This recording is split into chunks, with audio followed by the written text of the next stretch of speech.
ربعي نطبي وثيقو ካልኣይ ምጽአት ክርስቶስ ንእውጀሉ መገዲ ክሳዕ ጎይታ ዝመጽእ ሞቱን ትንሣኤውን ትእውጁ ኢኹም ኢሉና ኢየሱስ ክርስቶስ ክሳዕ ዝምለስ ካልኣይ ጊዜ መጽኡ ድማ ክሳዕ ዓለም ኩሉ መወዳእታ ዝገብረሉ ክሳዕቲ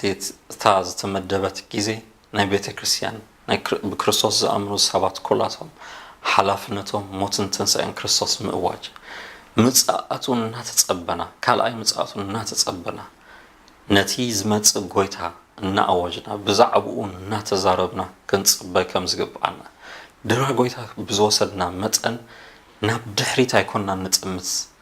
ናብ ድሕሪት ጥራይ ኣይኮንናን ንጥምት ናብቲ ናይ መስቀሉ ስራሕ ጥራይ ኣይኮንስ ናብ ካልኣይ ምጽአቱን እናጸመትና ንዛረብ ነዚ ስርዓት ክንወስድ ከለና ዝሞተ ክርስቶስ ጥራይ ኣይኮንናን ንዛረብ ዝተንስአ ክርስቶስ ጥራይ ኣይኮነን ኣብ የማን ኣቦ ዝተቐመጠ ክርስቶስ ጥራይ ኣይኮነን ተመሊሱ ዝመጽኡን ከም ዝኾነ በዚ ተስፋ እዚና ንወስዶ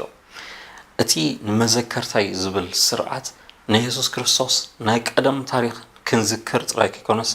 እቲ ቀደም ኣብ መስቀል ቅድሚ 2000 ዓመት ዝተፈጸመ ታሪኽ ሕጁን ህያው ከም ዝኾነ ሕጁን ምስኡ ሕብረት ከም ዘለና ምስኡ ዘለና ሕብረት ድማ ሕጂ ዝተረፍ ጥራይ ኣይኮነስ መጻኢውን ዘለዓለምና ውሕስነት ከም ዝሃቦ ዝምለስ ጎይታ ከም ዝኾነ ዝመጽእ ጎይታ ከም ዝኾነ ብተስፋ ዝውሰድ ስርዓት እዩ